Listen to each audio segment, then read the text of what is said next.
সত্যি এই বছর আমাদের কৃষ্ণনগরে ঠাকুর মুখ তুলে চেয়েছেন। হ্যাঁ মহারাজ, ধান একেবারে পরিপূর্ণ হয়েছে। তা কবে ধান কাটা হবে পুটির বাবা? ধান পেকেই এসেছে, সপ্তাহখানেকের মধ্যে ধান কাটতে হবে। বেশ বেশ, তাহলে তো ভালোই হলো। এই মাসের শেষের দিকেই তো নবাব বাহাদুরকে শস্যের খাজনা পাঠানোর কথা। হ্যাঁ মহারাজ, এবারে নবাব বাহাদুর খুশি হবে। ঠিক বলেছ গোপাল।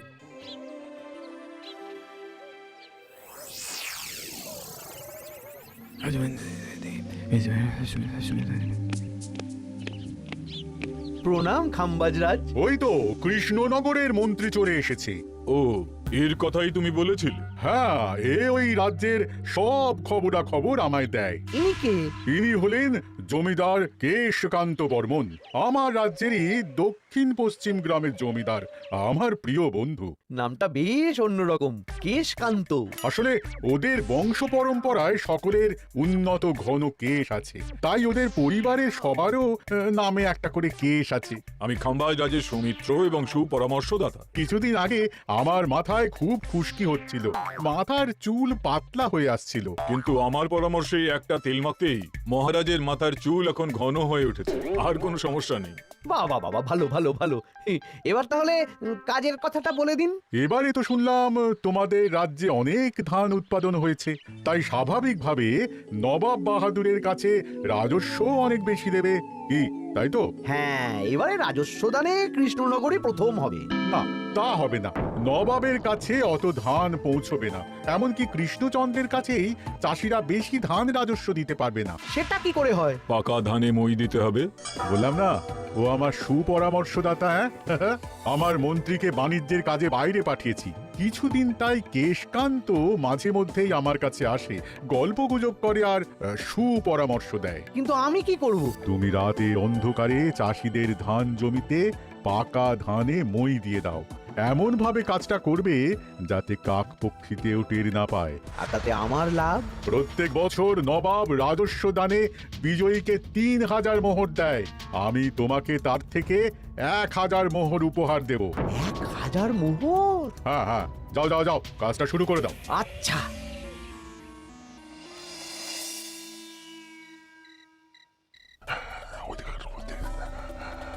তাহলে আর দেরি কেন? মন্ত্রী মশাই কথা মতো কাজ শুরু কর। হ্যাঁ চল।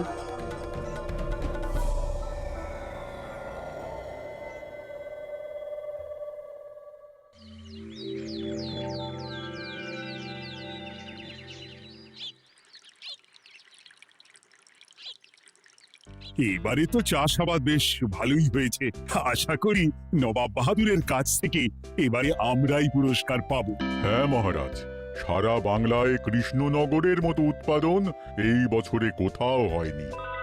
সর্বনাশ হয়ে গেছে মহারাজ, সর্বনাশ হয়ে গেছে। কি সর্বনাশ হয়েছে গো পুটির বাবা? গতকাল রাতে আমাদের সব জমির পাকা ধানে মই দিয়ে দিয়েছে। সে কি? এবার আমরা কি করব মহারাজ? কাদের কাদের জমিতে হয়েছে এসব? যেই জমিতে তাকাবেন সেই জমিতেই এই কাণ্ড, ধান ঝরে সব মাটিতে পড়ে আছে। এবার আমরা কি করব? হায় হায় হায়, এবার আমাদের রাজ্যের কি হবে? নবাব বাহাদুরকে তো জবাব দিতে পারবো না। বড় বিপদ হয়ে গেল, রাজ্যে গ্রহের প্রকোপ নেমে এলো। ও, আর কদিন পরেই আমার টেকে আসবে 1000 মোহর। ঠিক আছে, তোমরা সবাই এখন বাড়ি যাও। না, আমার মন মেজাজ ভালো নেই।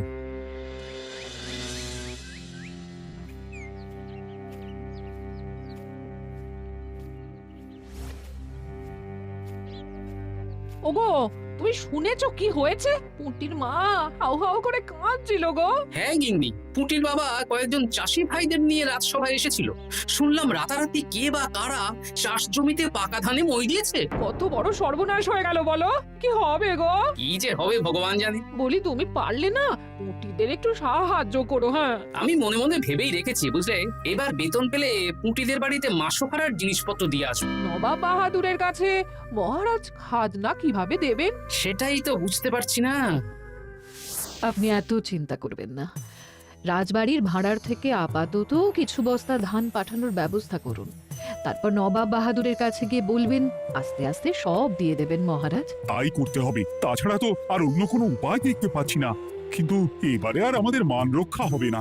দেখি 2-1 দিনের মধ্যেই যতটা সম্ভব ভাড়া থেকে ধান পাঠানোর ব্যবস্থা করব।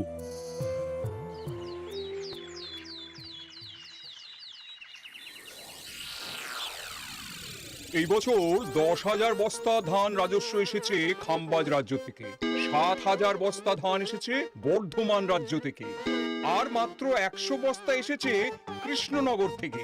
তাই এই বছরের বিজয় রাজ্য হচ্ছে খাম্বাজ রাজ্য। খাম্বাজ রাজ্যের রাজার হাতে 3,000 মোহর উপহার হিসেবে তুলে দিচ্ছেন। আর কৃষ্ণ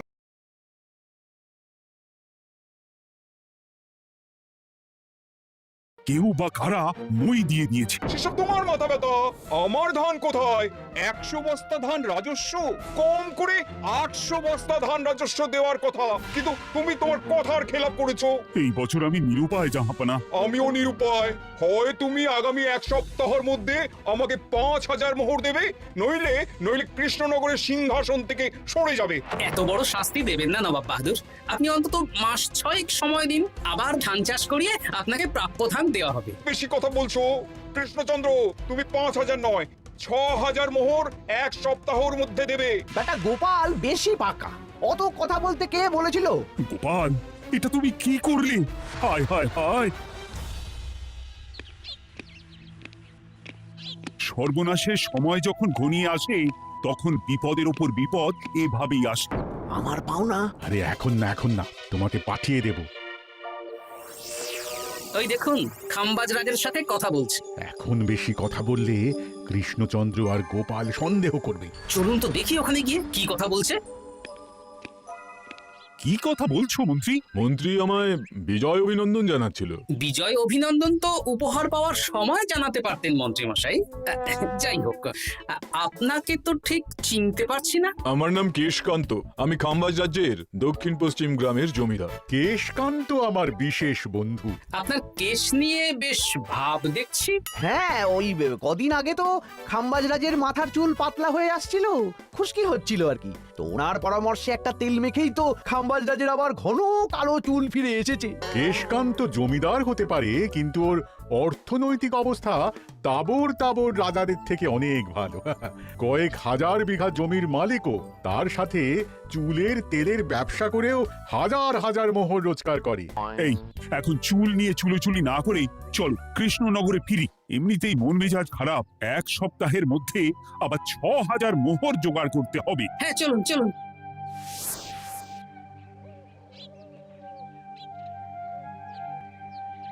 আচ্ছা মন্ত্রীমশাই, আপনি এই কেশকান্ত জমিদারের ব্যাপারে এত কিছু জানলেন কি করে? ওনার সাথে তো আমাদের আজই প্রথম দেখা। হাওয়ায় কত খবরই ভেসে আসে, সেরকম আমার কানেও এসেছিল। এসব বাদ দাও। গোপাল, মন্ত্রী, দুজনেই ভাবনা চিন্তা করো কিভাবে 6,000 মোহর জোগাড় হবে। পাকা ধানে মই পড়লো, এখন আবার এত বড় বোঝা। আমার কাছেও মহারাজ বেশি অর্থ নেই, সব মিলিয়ে মিশিয়ে ওই 150 থেকে 200 মোহর মতো আছে বাড়িতে। যদি বেশি থাকতো আমি আপনাকে নিশ্চয়ই সাহায্য করতাম মহারাজ। তাও করতেন কিনা সন্দেহ। তুমি চুপ করো। মন্ত্রীমশাই ওই লোকটাকে জানলো কি করে? এই লোকটাকে তো আগে দেখারই কথা না। না, ব্যাপারটা নিয়ে ভাবতে হবে। চলুন চলুন।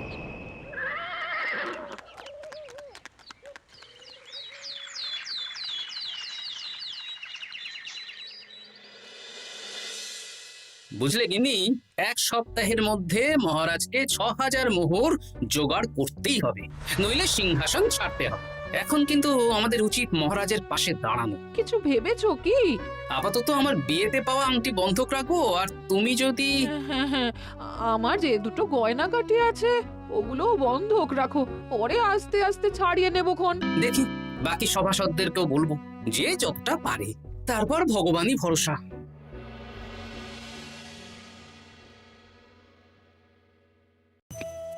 আপনি এত চিন্তা করবেন না মহারাজ। চিন্তা না করে কি আর কোনো উপায় আছে? সিন্ধুকে যা আছে তা দিয়ে 3,000 মোহর হয়ে যাবে, কিন্তু তারপর আর কি করব? এবার কি নিরুপায় হয়ে জায়গা জমি বিক্রি করতে হবে? কিছু একটা করতেই হবে। আপনি গোপালকে একবার বলে দেখুন, প্রত্যেকবার যখনই বিপদে পড়েছেন তখন গোপালই আপনাকে বাঁচিয়েছে। দেখি, আগামীকাল রাজসভা শুরু হওয়ার আগে গোপালের সাথে ব্যাপারটা নিয়ে আলোচনা করব।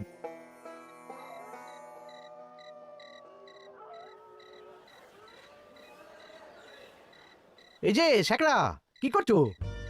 এই তো, বলুন। শোনো, আমার গিন্নির জন্য একটা হীরের হার বানাতে হবে, ওই 1000 মোহরের মধ্যে। 1000 মোহরে তো হীরের নাক, কান, গলা, হাত, পা সব গয়না, এই সব গয়না হয়ে যাবে মন্ত্রী মশাই। তাহলে বানাও, এই নাও 1000 মোহর। ওরে বাবা, মন্ত্রী মশাই 1000 মোহর! এই মন্দার বাজারে এত মোহর কোথায় পেলেন? গতকালই তো বললেন আপনার কাছে 150 থেকে 200টা আছে। সে যেখান থেকেই পাই তাতে তোমার কি? না, আমার কিছু না, শেখরা, আমি কয়েকটা গয়না বন্ধক রাখবো। দেখি কি আছে, এই সব মিলিয়ে এতে আমি 15 মোহর দিতে পারবো। বেশ, তাই দাও। আমি ধীরে ধীরে শোধ করে গয়নাগুলো ছাড়িয়ে নেব। হ্যাঁ, মন্ত্রীর ব্যবহারগুলো বেশ সন্দেহজনক লাগছে। দেখি, গুপ্তচরকে কাজে লাগাতে হবে, মন্ত্রীর পিছনে ছায়ার মতো লেলিয়ে দিতে হবে।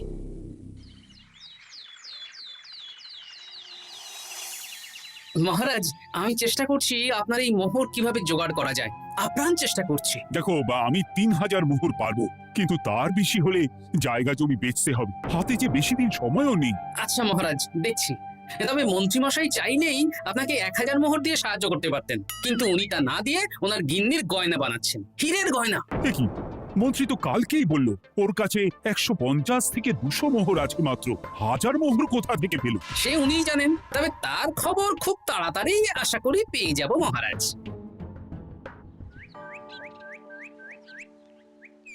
কাজটা একদম ঠিক করলেন না মন্ত্রী মশাই। আপনার কথা শুনে আমরা সবার জমির পাকা ধানে মই দিলাম, কিন্তু আমরা একটা পয়সা পেলাম না। আপনি যে এই কাজ করার জন্য খাম্বাজ রাজার কাছ থেকে ওই 1000 মোহর উপহার পেলেন, সেটা দিয়ে গিন্নির গয়না বানাতে দিলেন, কিন্তু আমাদের বেলায় লবডঙ্কা। তোদেরকেও দেবো, একটু সবুর কর। আরে গিন্নির মাথাটা ঠান্ডা করি। না না, আমাদের এক্ষুনি চাই। আরে এক্ষুনি কি করে দেবো, আমার হাত খালি। আচ্ছা আচ্ছা, ঠিক আছে, এই নে 2 মোহর ধর, 2 ভাই ভাগ করে নি, পরে আরো দেবো। এটা কিন্তু ঠিক না। এসব আলোচনা খোলামেলা জায়গায় করা উচিত না। উফ, পরে তোদের সাথে কথা বলবো, এখন যেতে দে, বাজার করব, তারপর আবার রাজসভা আছে। আচ্ছা, এই ব্যাপারটা মহারাজকে আর গোপাল দাদাকে জানাতে হবে। গোপাল দাদা, মহারাজ আসল খবর পেয়ে গেছি। কি খবর? আমি একটু আগে শুনলাম। কাজটা একদম ঠিক করলেন না মন্ত্রী মশাই। আপনার কথা শুনে আমরা সবার জমির পাকা ধানে মই দিলাম, কিন্তু আমরা একটা পয়সা পেলাম না। আরে তোদেরকেও দেবো, একটু সবুর কর। মন্ত্রী, আমি না তোমাকে মেরেই ফেলবো। মহারাজ, মন্ত্রী মশাই এখানে গৌণ, উনি অর্থের লোভে এসব করেছেন, আর ওনাকে দিয়ে করিয়েছেন খাম্বাজ রাজ। হ্যাঁ, যাতে এবারে বিজয়ী হতে পারেন। তাই আপনি এই খবর 5 কান করবেন না মহারাজ। আমি খাম্বাজ রাজ আর ওই কেশকান্তর কাছ থেকে ক্ষতিপূরণ ঠিক আদায় করে আনবো। কিন্তু কিভাবে? শুনুন তাহলে।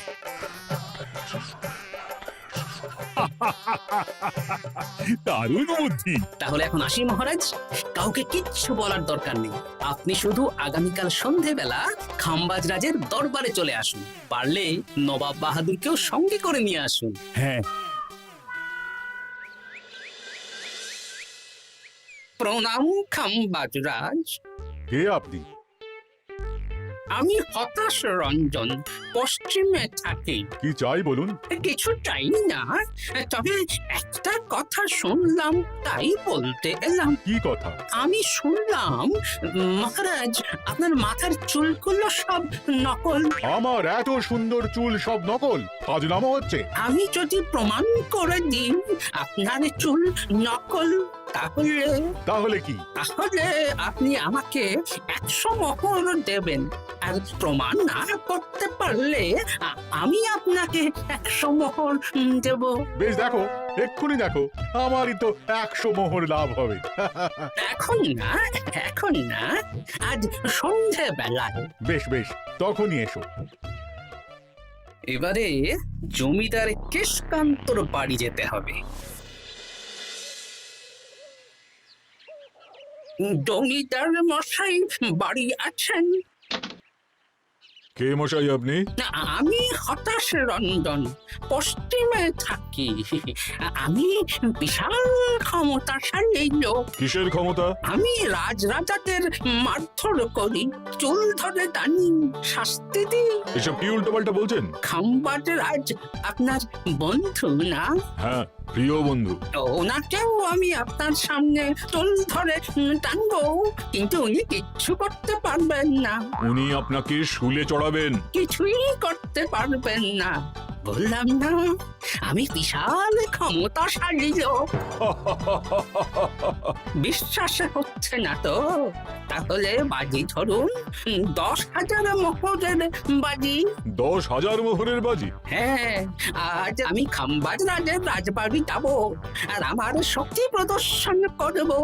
ওনার চুল ধরে টানা হেঁচড়া করব, ওনাকে আহত করব, কিন্তু উনি আমাকে কিছুই করতে পারবেন না। বেশ, রাজি। বাজি 10,100 মোহর দিতে পারবেন তো? হ্যাঁ, আমি বাজি হারলে আপনাকে দেব 10,100 মোহর।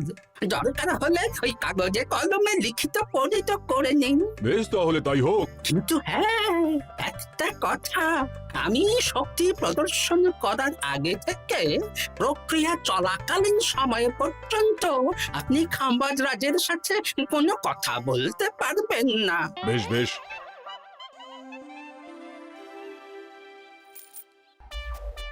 তাহলে শুরু করি। শুরু করো। এবার আমি প্রমাণ করেই ছাড়বো।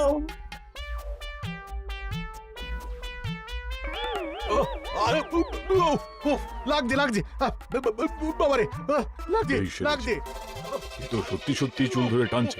লাগছে লাগছে বাবারে, বাবা। ওরে বাবা রে বাবা, কি শক্ত! এ কি, খাম্বাজরাজ কিছুই তো বলছেন না। তাহলে কি আমি হেরে গেলাম? না না খাম্বাজ রাজ, আমার ধারণা ভুল। যা শুনেছি তাও ভুল।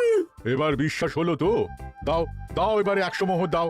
দিন কেশকান্ত মশাই, আমাকে 10,100 মোহর দিন। এ কি, ও তোমাকে 10,100 মোহর কেন দেবে? ওনার সাথেও তো বাজি ধরেছিলাম। কি বাজি? আপনার এখান থেকে বেরিয়ে এবারে দিন তো দেখি, সব কাগজ কলমে লেখা আছে। এই নাও। হায় হায় হায় হায়। সাবাস গোপাল, সাবাস, তুমি আমার মুখ রক্ষা করেছো। গোপাল, কৃষ্ণচন্দ্র, নবাব বাহাদুর, আপনারা? হ্যাঁ, আমি গোপাল। এটা ছাড়া আর কোনো উপায় ছিল না খাম্বাজরাজ। আপনি আমাদের মন্ত্রীর মাথা খেয়ে যে জঘন্য কাজটা করিয়েছেন, সেটা তো আর প্রমাণ করতে পারতাম না। তাই ছলে বলে কৌশলে আপনার প্রিয় বন্ধুর কাছ থেকে আদায় করে নিলাম। হ্যাঁ নয়, হ্যাঁ।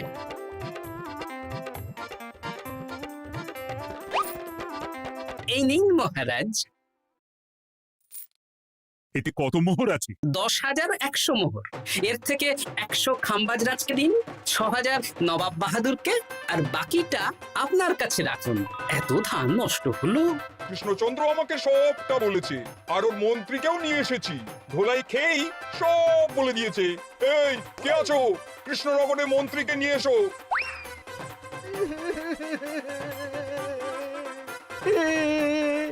মারকে আমি সব বলে দিয়েছি খাম্বাজ রাজ। উদ্ধার করে তো জাহাপানা, আমাকে ক্ষমা করে দিন।